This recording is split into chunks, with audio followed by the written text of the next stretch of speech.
Sobat Fisika Mania. Di video kali ini kita akan membahas atau menjawab beberapa soal yang berkaitan tentang fisika, khususnya pada materi hakikat fisika.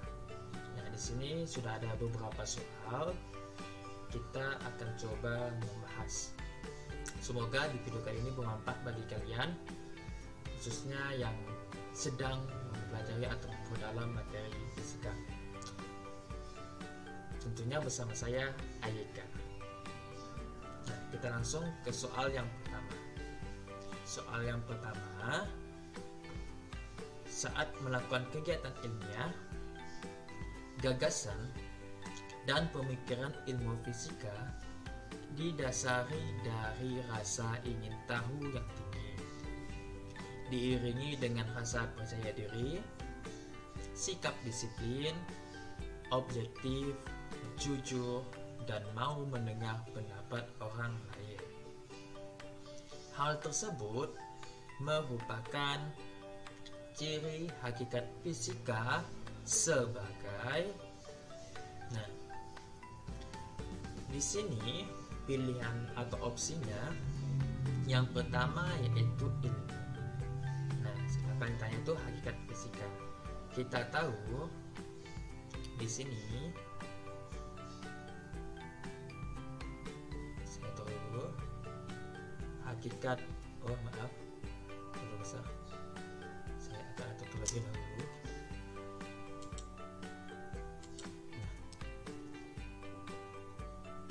Hakikat fisika ini tersendiri, hakikat fisika itu tersendiri ada tiga. Yang pertama, fisika sebagai sikap,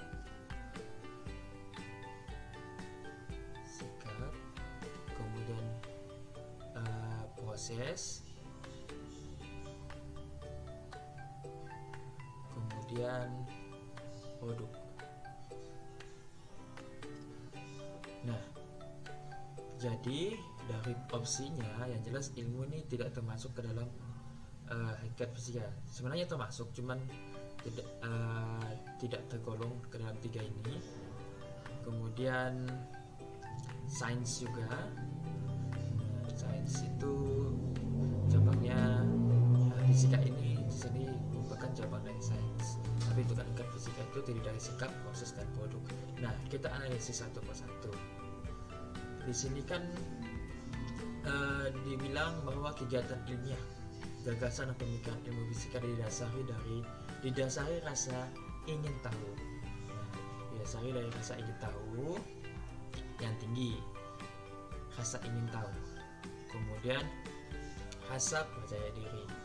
Nah, kata kunci pertama itu rasa ingin tahunya, kemudian rasa percaya dirinya, kemudian sikap disiplin,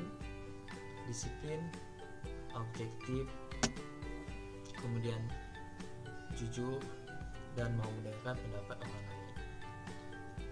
Nah, di sini kalau kita analisis ini semuanya untukkan disiplin, objektif, jujur. Ini kan termasuk dari bagian dari sikap. Nah, sehingga untuk ke nomor satu ini jawaban yang tepat yaitu sikap. Kata kuncinya yaitu disiplin, objektif, jujur, dan mau mendengar pendapat orang lain. Sedangkan proses itu cara kerja para ilmuwan. Nah, untuk proses ini cara kerja para ilmuwan, cara kerja. Kemudian produk ini kumpulan dari pengetahuan.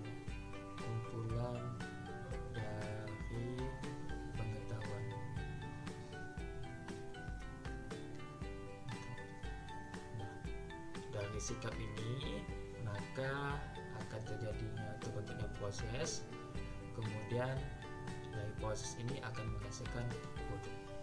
Itu adalah hakikat fisika. Oke, itu untuk nomor pertama, nomor satu. Oke, lanjut ke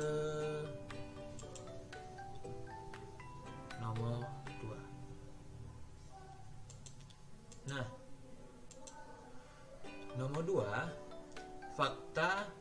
konsep, teori, rumus, prinsip, hukum, dan model merupakan. Nah, di sini kan ada fakta, ada konsep, teori, kemudian rumus, kemudian ada prinsip dan hukum serta model. Ini semua di fisika, apalagi kita kan di fisika mungkin kalian sudah belajarnya ada, terutama pasti ada rumusnya, kemudian pasti ada teori, konsep.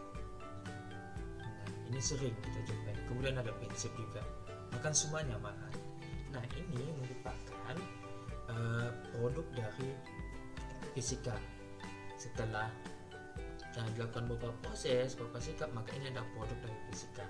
Produk dari fisika itu sendiri yaitu dari fakta, konsep, teori, rumus, prinsip, hukum, dan model. Nah, kalau kita jadi ini pilihannya B ya, yang benar. Nah, kita bahas satu persatu. Fakta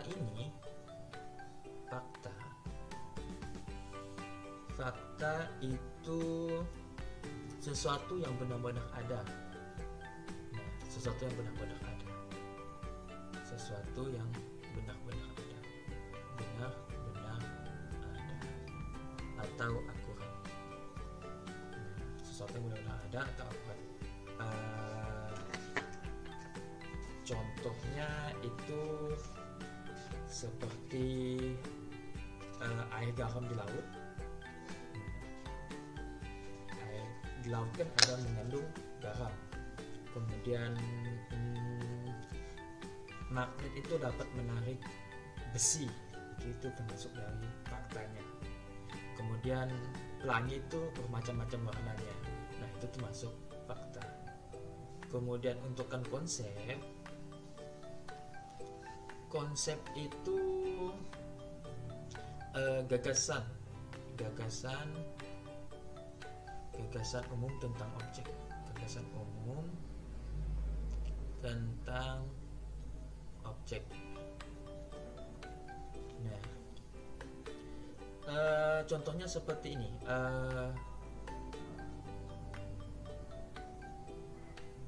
Jarak itu adalah panjang lintasan.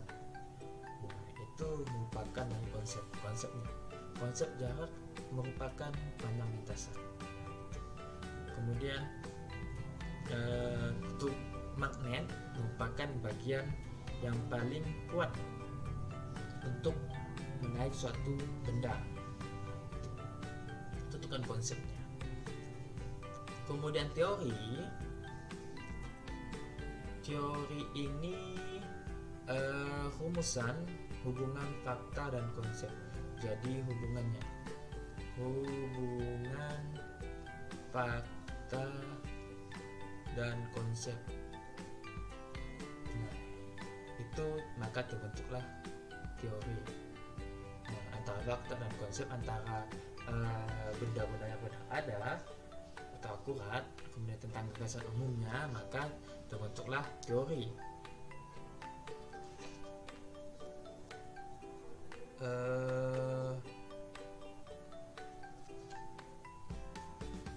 Hubungan fakta konsep, sebenarnya ada tambahan lagi, hubungan fakta konsep dan juga prinsip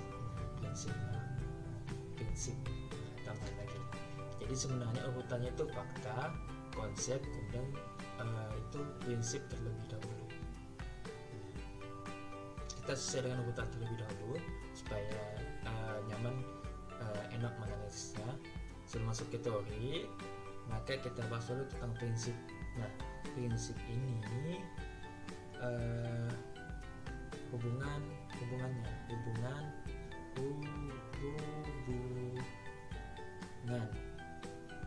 fakta dan konsep.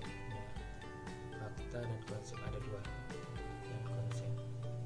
Jadi fakta dan konsep terbentuklah prinsip. Kemudian nantinya dari fakta, konsep, prinsip terbentuklah teori. Nah, untuk contoh prinsip itu sendiri, itu seperti air itu selalu mengalir dari tempat tinggi ke tempat rendah. Jadi dari prinsip ini, konsepnya itu air itu bisa mengalir. Konsepnya kan air bisa mengalir. Sedangkan air itu sendiri ada di alam kita. Nah, itu faktanya. Maka dari keduanya itu maka terbentuklah prinsipnya. Faktanya itu air itu ada di alam kita, kemudian konsepnya itu air itu pada dasarnya mengalir. Nah, kemudian terbentuklah prinsipnya. Air dapat mengalir dari tempat tinggi ke rendah, itu prinsip. Kemudian sedangkan contoh untuk teori ini yang paling sering kita dengar saat ini itu teori pemanasan global. Teori pemanasan global kan di mana akibat atmosfer dipenuhi oleh gas-gas yang terperangkap. Nah, di atmosfer ini maka suhu bumi mengalami peningkatan. Faktanya bahwa ada cahaya sinar matahari. Nah, itu faktanya. Cahaya sinar matahari yang muncul dari atmosfer kan menuju ke bumi kita. Kemudian konsepnya itu mungkin radiasi dan sebagainya. Kemudian prinsipnya karena ada beberapa gas yang terperangkap, maka menyebabkan dari gas yang terperangkap ini, ya prinsipnya maka menyebabkan sebuah teori bahwa dapat menyebabkan suhu bumi menjadi meningkat. Itu untuk kan teori. Sedangkan humus, nah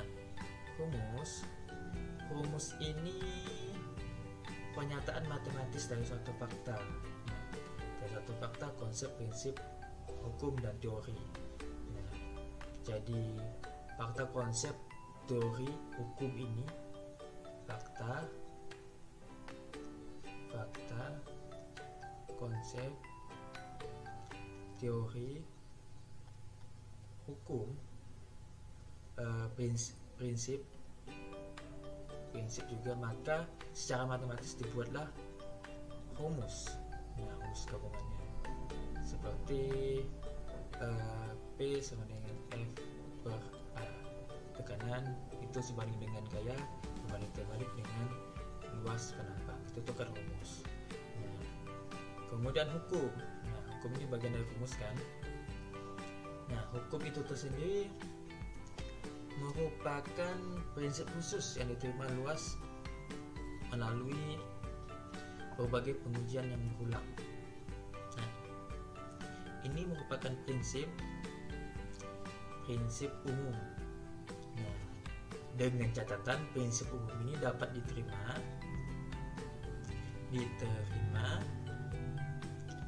dan dilakukan pengujian secara berulang.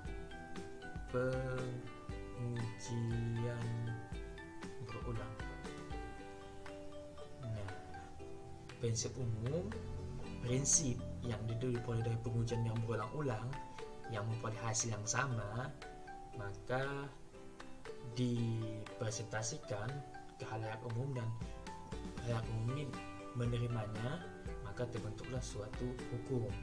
Seperti hukum kekayaan energi, yaitu energi tidak dapat diciptakan atau dimusnahkan, melainkan hanya dapat bentukkan ke dalam bentuk energi yang lain. Itu contohnya. Kemudian model. Nah, model merupakan sebuah presentasi yang dibuat untuk suatu benda yang tidak dapat dilihat. Nah, presentasi untuk membantu menjelaskan sesuatu yang tidak dapat dilihat, sesuatu yang tidak dapat dilihat. Nah, contohnya apa? Contohnya model atom bond dan lain sebagainya. Itu kan atom kan tidak dapat dilihat. maka dibentuklah suatu model. Itu untuk penjelasan tentang fakta, konsep, teori, rumus, prinsip, hukum, dan model. Oke, saya rasa cukup. Lanjut beralih ke soal nomor 3.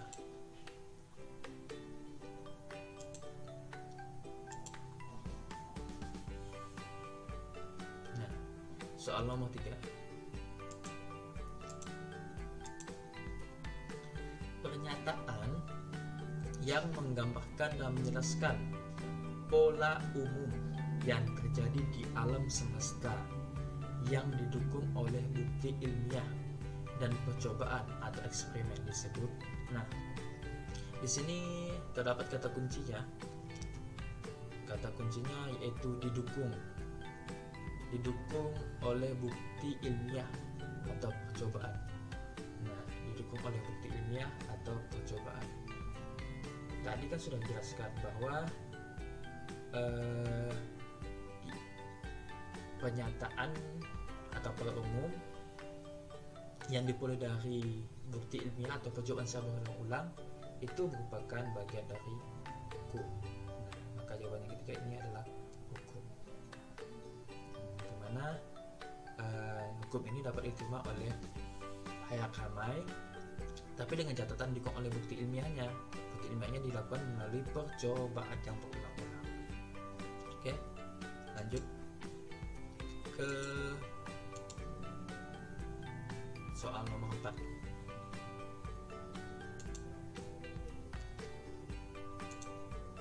Nah, di sini air laut mengandung natrium klorida. Natrium klorida ini garam ya.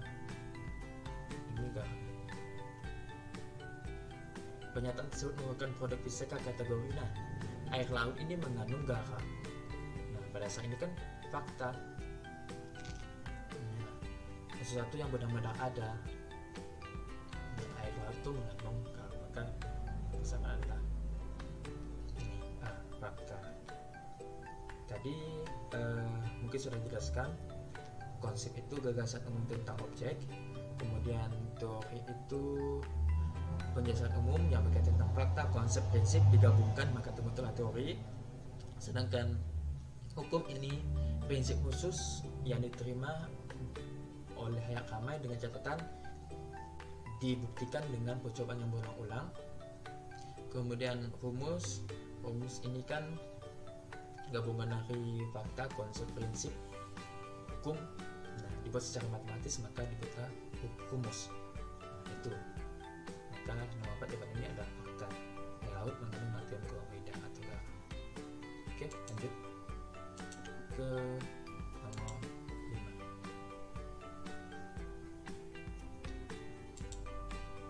Nah, di 5 ini hambatan listrik. Hambatan listrik atau resistor ketika dirangkai seri dan dihubungkan dengan sumber tegangan, maka jumlah tegangan pada masing-masing resistor besarnya sama dengan tegangan sumber dan arus yang mengalir pada resistor besarnya sama. Pernyataan tersebut merupakan produk fisika kategori. Nah, di sini kata kuncinya yaitu hambatan listrik ini kan ketika dirangkai seri. Nah, dirangkai seri dihubungkan dengan sumber tegangan maka jumlah tegangannya pada masing-masing resistor bersama-sama. Nah, jumlah tegangannya sama. Kemudian dengan sumber dan arusnya mengalir pada resistor besarnya sama. Pada resistor arus besarnya juga sama. Nah, dari sini dapat kita analisis bahwa di sini ada fakta dan ada konsepnya, di mana faktanya bahwa hambatan listrik yang dirangkai itu yang dirangkai seri, yang dapat dirangkai seri. Kemudian konsepnya muncul bahwa di sini konsepnya yaitu jumlah tegangan itu sama, nah, tetap resistor dan arus yang mengalir pada resistor yang besarnya sama. Itu konsepnya. Kemudian dari fakta dan konsep ini maka terbentuklah suatu prinsip. Nah, terbentuklah suatu prinsip. model tadi kan sudah dibahas, model itu presentasi yang dibuat untuk sesuatu yang tidak dapat dilihat. Nah, sesuatu yang dapat dilihat, tapi untuk hambatan listrik ini kan yang kita kan bisa kita lihat, maka model ini tidak bisa. Nah, fakta ini, penjelasan ini cukup lumayan panjang ya, maka pada dasarnya ada faktanya, kemudian ada penjelasan untuk konsepnya. Maka ini kuantum 4, kalau di situ ada faktanya, kemudian konsepnya juga, hanya konsep itu tidak, karena ini gabungan fakta dan konsep. Kemudian untuk kan teori ini kan di sini kan kenapa tidak teori? Karena di sini tidak ada gabungan atau penjelasan untuk kan prinsipnya, jadi ini bukan termasuk teori di fisika. Nah, di listrik nanti maka akan terbentuk teori ini lumayan terkenal setelah prinsip. Nah, jadi pada dasarnya ini hanya sebagai dengan batasan prinsipnya saja, prinsipnya dimana untuk kan seri bahwa jumlah tegangan itu tetap resistor itu besarnya sama dan arusnya sama di tetap resistor, itu prinsip umumnya. Nah, dari beberapa prinsip nantinya maka terbentuklah sebuah teori, tapi saat ini hanya prinsip. Oke, jadi nomor 5 ini Oke, lanjut.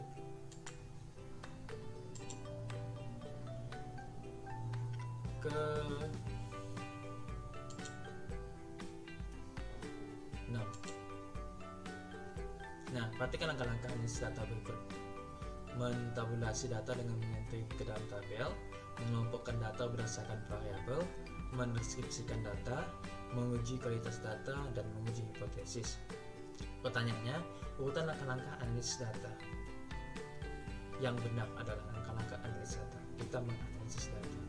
Dari analisis data ini nantinya kita akan kaitkan ke hasil hipotesisnya, apakah sesuai dengan hipotesis atau tidak.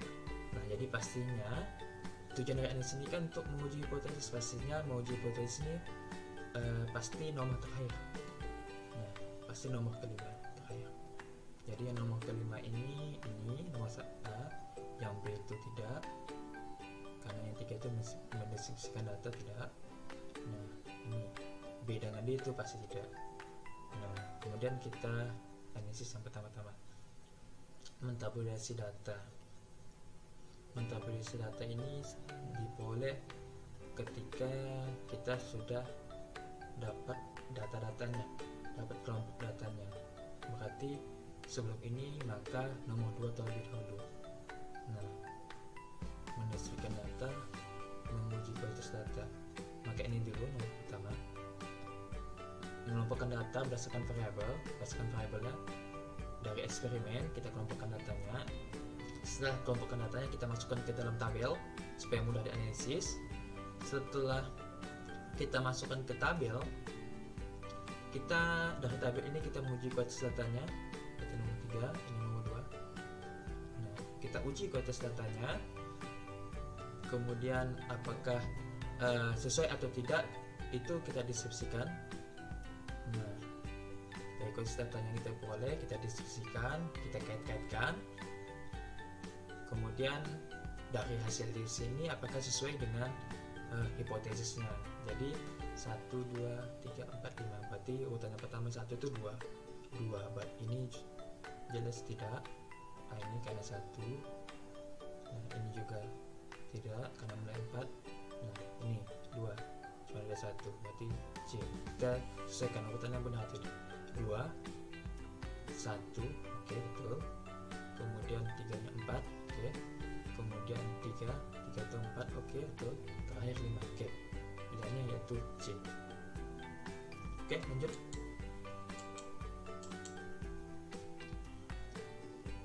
Nomor 7.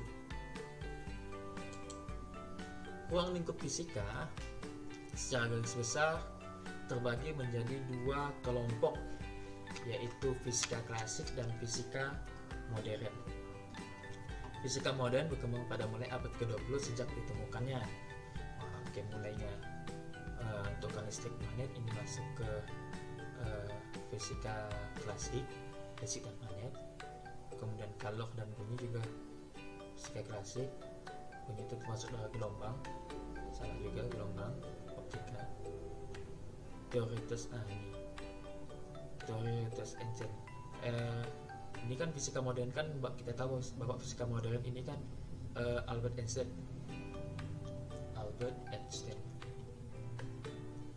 Sedangkan untuk kan fisika klasik ini, bahwa fisika klasik itu kan terkenal itu disebut dengan Isaac Newton.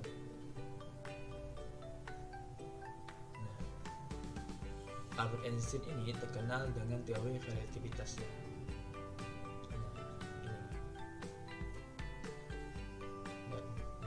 Dari teori ini dikaitkan dengan relativitas. Ini dalam termodinamika dan teoritis ini termasuk ke fisika modern, cuma termodinamika ini belum masuk ke fisika klasik, maka pilihannya yaitu D. Nanti ini akan kalian bahas sejalan waktu ke bab-bab berikutnya, nanti akan saya bahas juga di channel ini. Oke, selesai, lanjut ke 8. Nah, nomor 8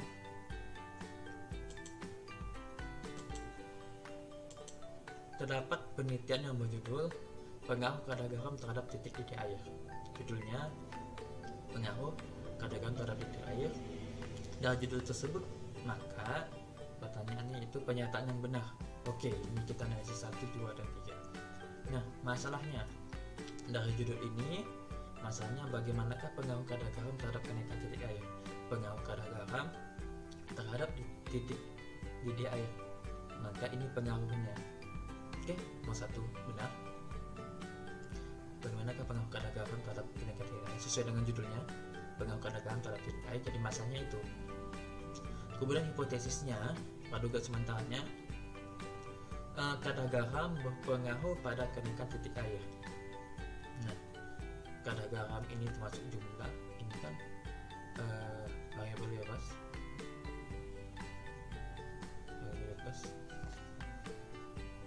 Itu variabel penyebab dan percobaan. Penyebab dan percobaannya ini.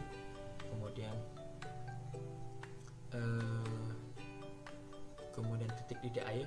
Titik didih air ini kan bisa disebut dengan terikat, variabel terikat, di mana variabel terikat ini dipengaruhi oleh variabel bebas. Nah, jadi hipotesisnya kaitan antara variabel terikat yang dipengaruhi oleh variabel bebas. Nah, kadar garam berpengaruh pada kenaikan titik air. Oke. Kadar garam, variabel bebas, berpengaruh terhadap kenaikan titik didih air. Titik didih air ini variabel terikatnya. Kaitan yang kedua. Oke, sesuai. Hipotesisnya tidak melenceng kemana-mana, maka yang ini kedua benar. Kemudian, nah ini yang tadi, variabel bebasnya itu jumlah garam atau kadar garamnya. Oke, benar. Variabel bebas ini kan variabel penyebab dalam percobaan. Apa penyebabnya? Jadi itulah kita lakukan uji coba. Kemudian variabel terikatnya suhu didih titik air. Variabel terikat ini dipengaruhi oleh jumlah garam. Nah, jumlah garam kan atau kadar garam kan banyak pengaruhnya, tapi ini dikhususkan sesuai dengan judulnya, yaitu suhu didih air. Oke, sesuai. Suhu didih air itu mendekati titik didih air, sedangkan jumlah garam mendekati dengan kadar garam. Oke, sesuai. Kemudian variabel kontrolnya, variabel kontrol ini variabel yang jadikan perbandingan terhadap variabel yang diuji. Nah, variabel yang diuji kan ini pengaruh kadar garam. Nah, pengaruh kadar garam. Kemudian apa yang jadi perbandingan kita? Nah, di sini volume awal air dan jenis wadah. Nanti volume kadar garam ini kan seberapa pengaruh diatur naik turunnya volumenya. Oke. Jenis wadahnya yang digunakan apakah menggunakan kaca, aluminium atau lain sebagainya. Oke. Nah, untuk menuliskan air, seberapa berpengaruhnya? Nah, seberapa pengaruhnya terhadap kadar garam terhadap titik didih air. Oke, sesuai pada kontrolnya, maka 3 pun benar. Jadi yang benar 1, 2, dan 3 ini. Oke, lanjut.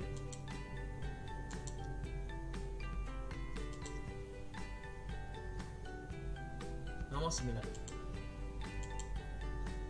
Oke.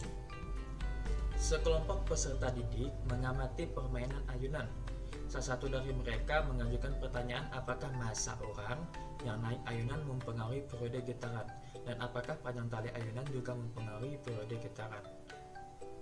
Mereka membuat dugaan bahwa semakin besar massa orang, periode ayunannya makin besar, dan makin panjang tali periodenya juga semakin besar. Penggalan narasi tersebut menggambarkan prosedur ilmiah hingga tahap ini kan penggambaran prosedur ilmiah. Prosedur ilmiah kan yang pertama kan itu observasi. Setelah observasi kita rumuskan masalahnya. Kemudian yang ketiga, merumuskan masalah, kita mengumpulkan data atau referensinya.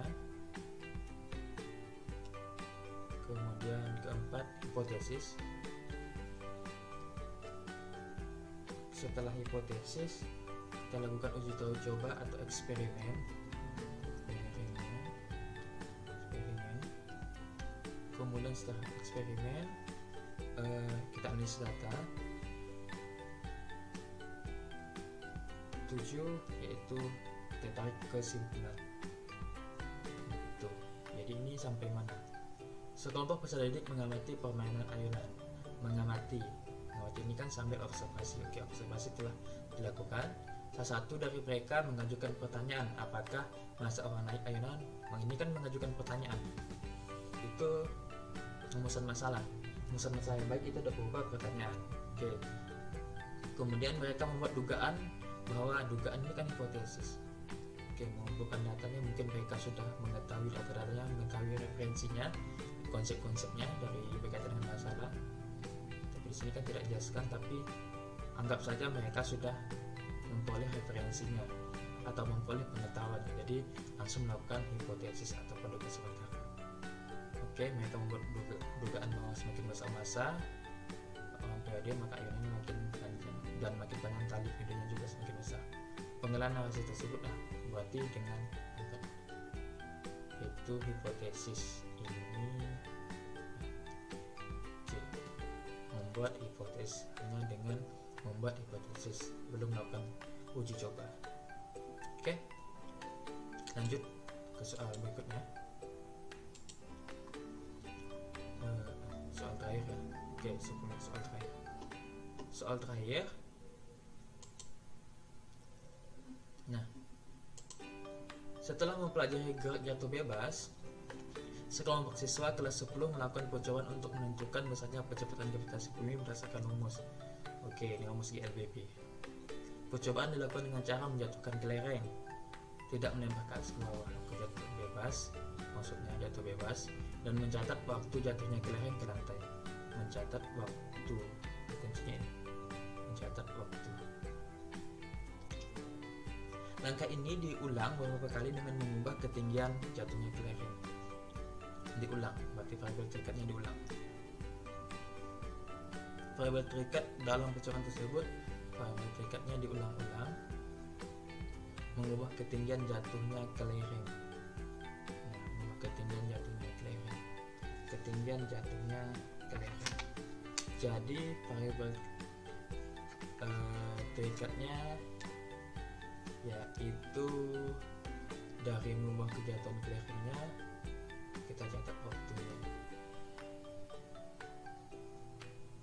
Oke, catat waktu jatuhnya kelereng. Maka ini diulang. Variabel bebasnya kan gerak jatuh bebasnya. Oke, gerak jatuh bebas.